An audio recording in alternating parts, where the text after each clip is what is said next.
What up, y'all? It's your girl UC Kayla, and I am coming live from my car on my lunch break with Sistas season 5 episode 11, guys, the mid-season finale, which was entitled Dead to Rights. I'm so excited to get into this, guys, because we got a lot to talk about, especially since in the synopsis, which was Karen learns who the father of her unborn child is.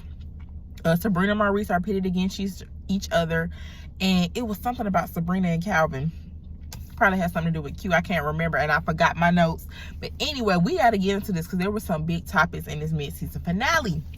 But before we do, guys, if you haven't already, please remember to hit that subscribe button. Don't forget to like, comment, and share. I'm so sorry I don't have the ring light and I'm not at home and with my background and stuff. But y'all, it was either this or y'all just wasn't finna get this video at a good time today. So here we go.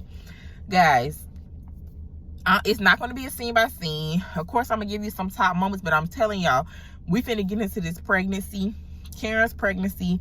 We finna get into the return of Destin, and I'm gonna touch on the Zatima scene and how Calvin beat Q up at the end with Sabrina. So if you're looking for something else, you're gonna have to drop it in the comments, because y'all, I'm just like still reeling about this part of the episode, and I can't even go there with Andy because I'm gonna go off on a rant. I'm not feeling Andy right now, and her even having the audacity and the unmitigated gall to ask Robin for those $3 million. I mean, I'm starting to see why her and Gary are together, because y'all both have the audacity. If y'all don't have nothing else, y'all have audacity. But anyway, so let's start with the light stuff, and we're going to end with Karen's pregnancy. So first things first, I really enjoyed the Zatima scene. First of all, shout out to wardrobe for having Zach and Fatima in that blue. It was super cute. Ooh, I'm gonna have to touch on Zach and the child support. So we're gonna do all Zatima and then we'll move down. Sorry, y'all. First of all, they look super cute, but then it was the communication for me. That's what we love to see. I'm so tired of every time we get a Zatima scene, they fighting somebody, cussing somebody out, getting set up, and obviously that stuff is coming. But it was just good to see them at home, communicating, reassuring each other. Fatima reassuring Zach, hey, I'm down with you. I'm not going anywhere. Zach being vulnerable to his woman, like, I have a lot going on and I need you to keep rocking with me. And I'm sorry, but I really need you. So that's what I got out of the Zatima scene. You know, the feels. And Fatima reminding Zach basically like, bruh, get your confidence up. You know, this is the Zach that I fell in love with, was the confidence. I understand you got a lot going on, but I'm riding with you. We're going to get through this. Where's your confidence? Then we have Zach with the child support situation. And again, I'm not going in order of the episode. I'm just trying to keep you guys in topic as far as who I'm talking about. Zach with the child support thing. Now, y'all, without getting too realistic, because I know we're living in Tyler Perryville, and I'm not finna put all my business out and stuff like that. Let's just say I understand how child support works very well. These two ladies are not going to get 50% each. I don't know why that lady said that.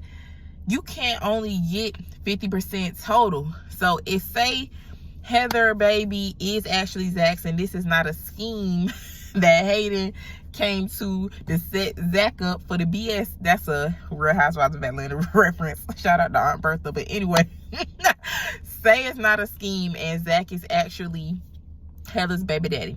Okay, she put some on child support, which apparently he already, who knows how Tyler Perry is thinking about this.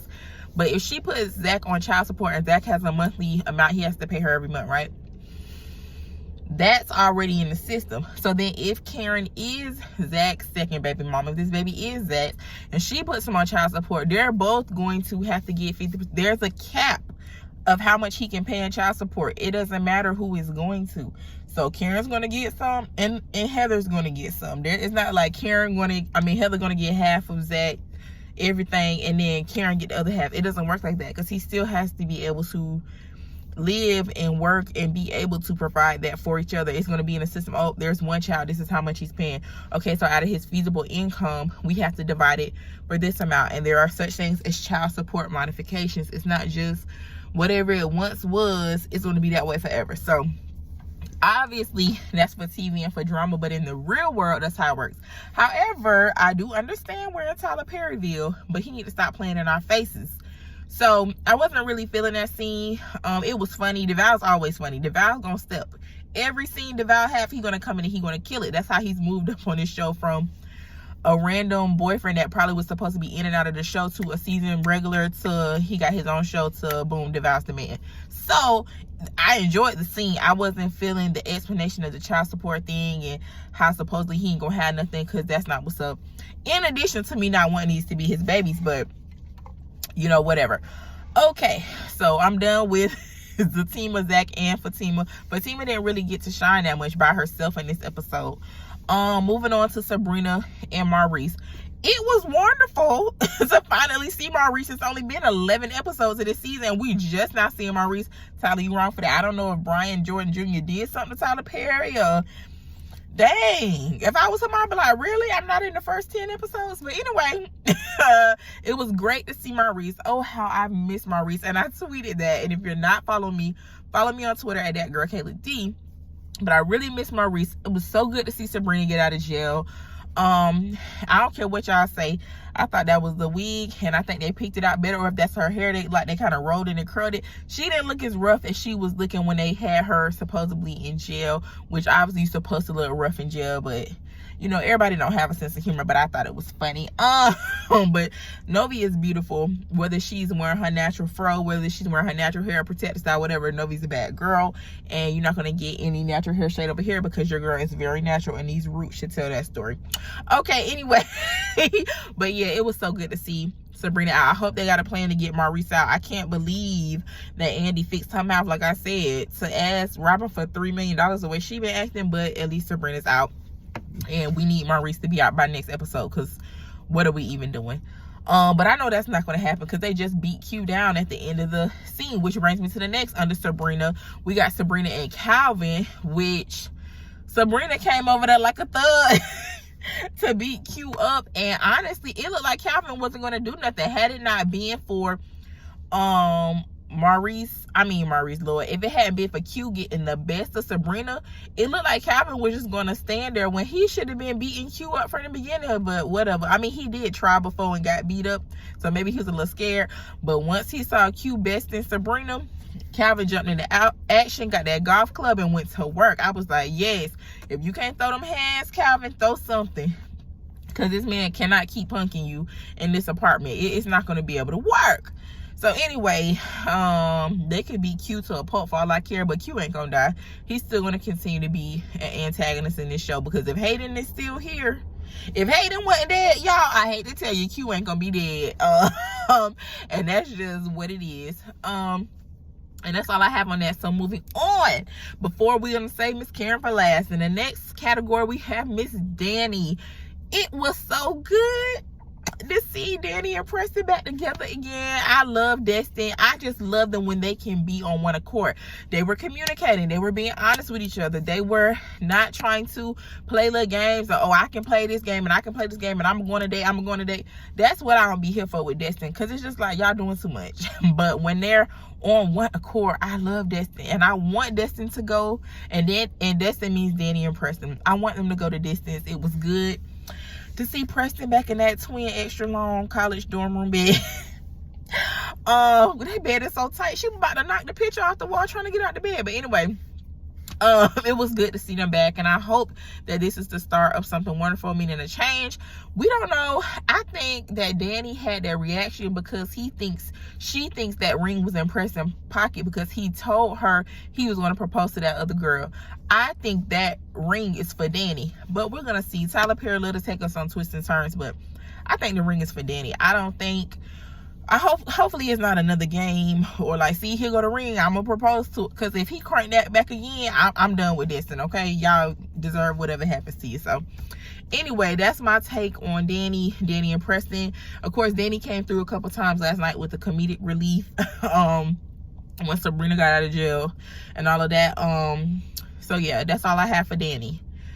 On to Miss Karen. Lord have mercy, Jesus. So Pam obviously did not burn her salon down, even though I thought I saw pictures like from like the unreleased episodes that the salon looked like it was up in flames. So if that didn't burn it down, is Karen gonna, is somebody at some point, is Pam gonna burn it down? Did Karen accidentally burn it down? I thought I saw, and y'all tagged me on Twitter or put a screenshot in the comments, didn't I see a picture of Karen's salon looking like it had been burned up? Or am I tripping? But obviously, her leaving that curling wand on last night is not what's going to do it. So there we go. As far as Karen, her and Pam had their normal banter back and forth, whatever. And then we're at the doctor. Karen finds out she conceived on the 12th and not the 19th. Everybody is losing their freaking minds right now. Okay, so let me remind y'all of a couple things. Karen did not have sex with Zach and Aaron a week apart. She did not. The closet scene was the end of season 2. Zach and Karen had their closet thing that Zach didn't finish, and then Fatima kicked Zach out. That all happened between season 2, episode 20, 21, and 22. That was one day. Y'all have to remember, we in Tyler Perryville. That was one day. Then we had season 3 started off, and then Karen had sex with Aaron. Now remember, she had sex with Aaron at the end of season 3, episode number 5, and the beginning of episode number 6. And yes, I have rewatched these episodes to get my ducks in a row. That doggone wedding thing with Andy was like one day, but it was several episodes. It was episodes 3 and 4 and some of 5. And then Zach got finished getting kicked out the house in season 3, episode 1. Because remember, Fatima went on that date that didn't go nowhere. I don't think a new day started until season 3, episode 2. So it was only one day in between. And when I say one day, Tyler Perry took us through so much in them couple episodes. It might have been 24 actual hours, if that, in between Karen having that closet rendezvous with Zach and Aaron coming over. Aaron came over drunk, and it didn't happen like that. And then he came back over, and it went down. So I think it was one day in between them two. It wasn't a week. If y'all wanna me to be generous, I said it was 2 days. It was not a week. So the 12th and the 19th thing, to me, that doesn't make sense. It has to be another person in the mix, or Tyler Perry really expect us to believe too much. He really expecting us to believe too much.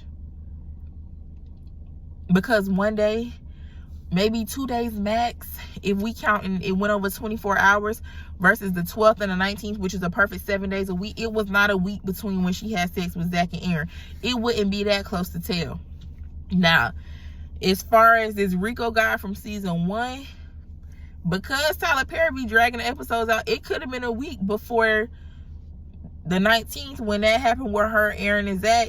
And when she tried to have sex with Rico, he told her he was getting married. I don't know how many days. Now, I'm not a season 1 expert because it's my least favorite season.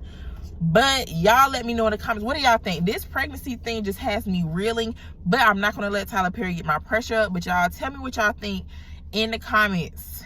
Who baby is this? The way she was looking, and I tweeted this. Tyler Perry's so toxic, because he just didn't let her answer the question. Why she had to be like, sir, let her answer the question so we can move on. We've been going through this since the end of season 3 when she told Zach she was pregnant. It's season 5. Mid-season finale. Come on. So anyway, y'all, I don't know. You heard it here. You see Caleb TV first. I don't really know, but I know if Tyler Perry trying to make it seem like he had sex she had sex with them two a week in between and not just a day or so in between, he tripping. He forgot what he wrote. And he forgot how them seasons went, because I didn't watch them episodes. It was not a week. That's all I gotta say far as Zach and Aaron. She's only had sex with Aaron that we've seen one time.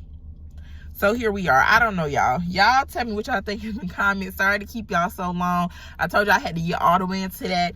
I enjoyed the episode overall. I mean, it was a Tyler Perry mid-season finale. Could it have been a little bit more stuff going on? Of course. But it wasn't as lackluster as the last mid-season finale was. So I'm sad for season 4 was not given for a long time, and y'all know it wasn't.